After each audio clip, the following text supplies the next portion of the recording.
अस्सलाम वालेकुम, welcome to my channel crochet with Saim. इस वीडियो में मैं आपको क्रोशे के बेसिक स्टिच बताऊंगी कि किस तरह हम किसी भी क्रोशे के प्रोजेक्ट को स्टार्ट करने के लिए जो हमें बेसिक स्टिचेस होती है वो हम किस तरह उसको स्टार्ट करते हैं। बेसिक स्टिचेस क्या होती हैं, उसको हम क्या बोलते हैं, और उनकी एब्रीविएशंस जो हमारे पास पैटर्न PDF फॉर्म में होते हैं तो हम उनकी एब्रीविएशन से किस तरीके के साथ हम उन पैटर्न्स को रीड कर सकते हैं। तो चले आए हम अपनी वीडियो स्टार्ट करते हैं। वीडियो स्टार्ट करने से पहले आप मेरे इस चैनल क्रोशे विद साइम को सब्सक्राइब करें। मेरी जो भी वीडियोस हों उसको काइंडली आप लाइक और शेयर करें और बेल आइकन को दबाना ना भूलें ताकि आपको हर वीडियो की नोटिफिकेशन मिलती रहे। तो चले आए हम लोग अपनी वीडियो को स्टार्ट करते हैं। हमें इस वीडियो को स्टार्ट करने के लिए हमें जो चीज़ें दरकार है वो एक अदद वूल या ऊन या यान, आप किसी भी नाम से इसको पुकार सकते हैं, और ये हमें लोकल मार्केट से इजीली अवेलेबल होती है। हमारे पास किसी भी आप लोकल मार्केट में चले जाएं, वूल बोल दें या ऊन बोल दें तो वो आपको प्रोवाइड कर देंगे। इसके अलावा हमें एक अदद क्रोशे हुक की ज़रूरत होगी। मैं यहाँ पे 4.0 mm की क्रोशे हुक यूज़ कर रही हूँ।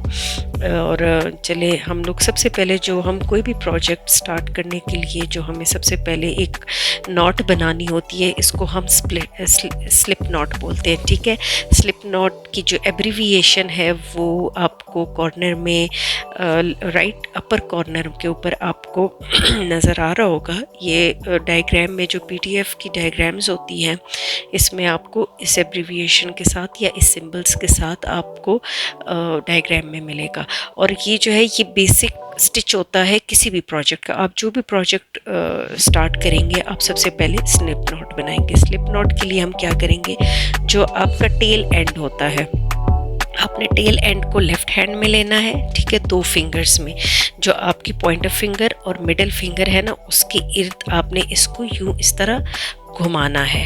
ठीक है, आपने इसको घुमा के फिर आपने हुक ग्रैब करना है। अब हुक को ग्रैब करने के लिए आप इस तरह, जिस तरह हम एक स्पून को पकड़ते हैं ना, आपने इस तरह ग्रैब करना है हुक को। आपने हुक को पकड़ा, पहले वाले जो थ्रेड है, यान है, उसके नीचे से आपने दूसरे वाले यान को निकाल दिया इस तरह, और निकालने के बाद आपने ये दोनों फिंगर्स निकाल ली और इन दोनों थ्रेड्स को पकड़ के आपने इस लूप को टाइट कर दिया। ठीक है, और इस तरह जो वर्किंग एंड है ये हमारा टेल एंड होता है। ठीक है, और ये हमारी जो होती है ये हमारी वर्किंग एंड होती है यान की। तो जो वर्किंग एंड है उसको आपने यूं ग्रैब करना है और ये आपके जो क्रोशे हुक है उसके ऊपर ये आपका नॉट जो है वो फिट आ जाएगा। मैं एक बार फिर दोबारा से आपको करके बताती हूँ। हमने क्या करना है कि ये 2 फिंगर्स, हमारी मिडिल फिंगर और हमारी जो पॉइंटर फिंगर और मिडिल फिंगर है, उसके ऊपर हम लोगों ने लेफ्ट हैंड में जो हमारी टेल एंड है उसको पकड़ना है।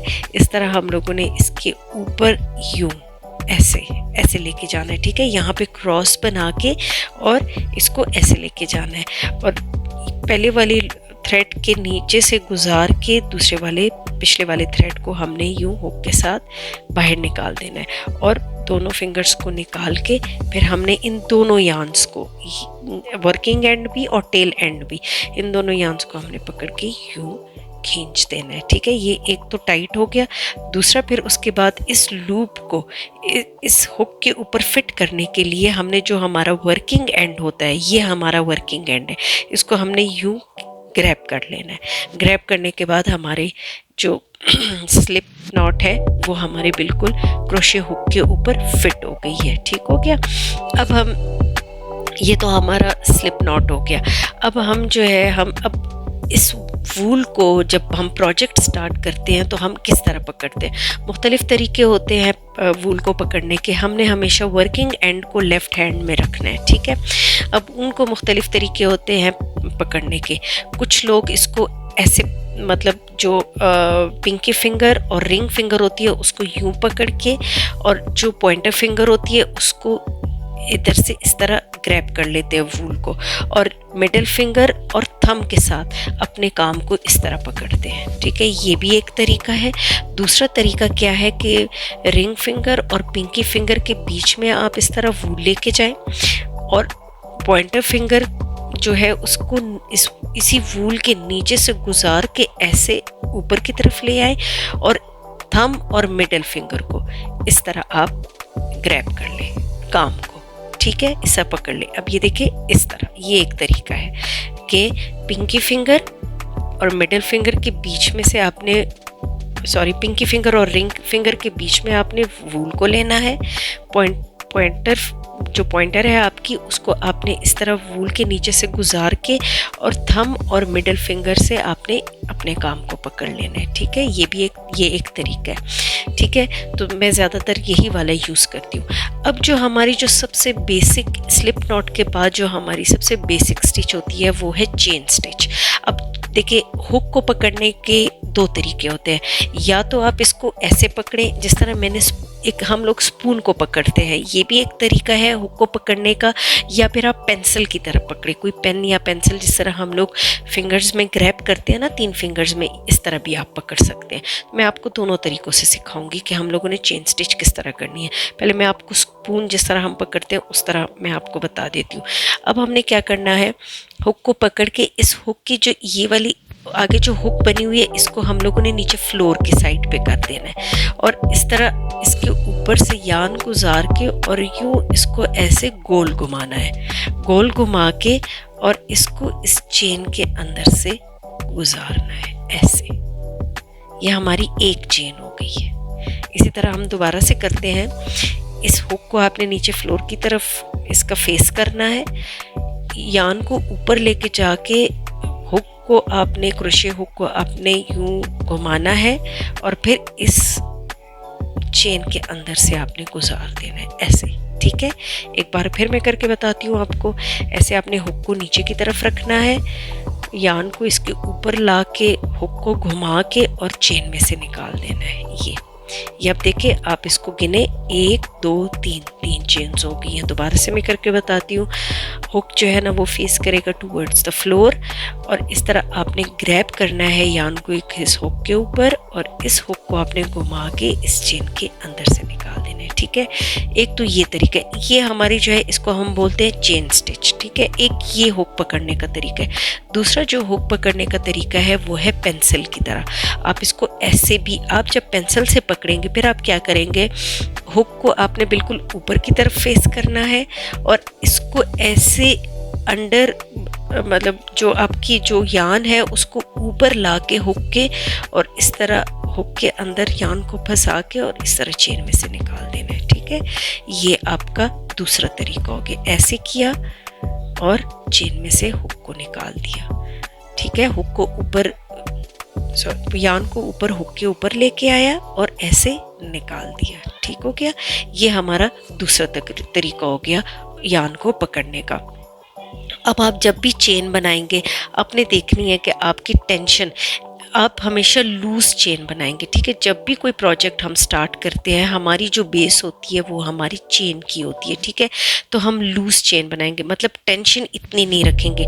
हाँ, ये ख्याल कीजिएगा कि आपकी जितनी थिक वूल होगी आपने उतनी ही, मतलब थिक आपने क्रोशिया हुक यूज़ करना है। फॉर एग्जांपल, अगर आपकी वूल थिक है, अब ये जिस तरह ये वाली वूल है, अगर ये वूल आपकी थिक है और मैं इसके लिए क्रोशिया यूज़ करती हूँ, क्रोशिया हुक मैं अगर 2 मिलीमीटर का फॉर एग्जांपल मैं यूज़ करती हूँ क्योंकि ये बहुत पतला है ये क्रोशिया हुक, तो इसमें क्या होगा, मैं इसमें आपको थोड़ा सा वो बता देती हूँ कि फ़र्क बता देती हूँ। अब ये जो पतली वूल से अगर हम लोग इसको क्रोशिया करेंगे ना तो ये देखिए, एक तो ये बहुत टाइट आएगा, ठीक हो गया, और दूसरा ये मतलब कि बिल्कुल अकड़ा हुआ आएगा।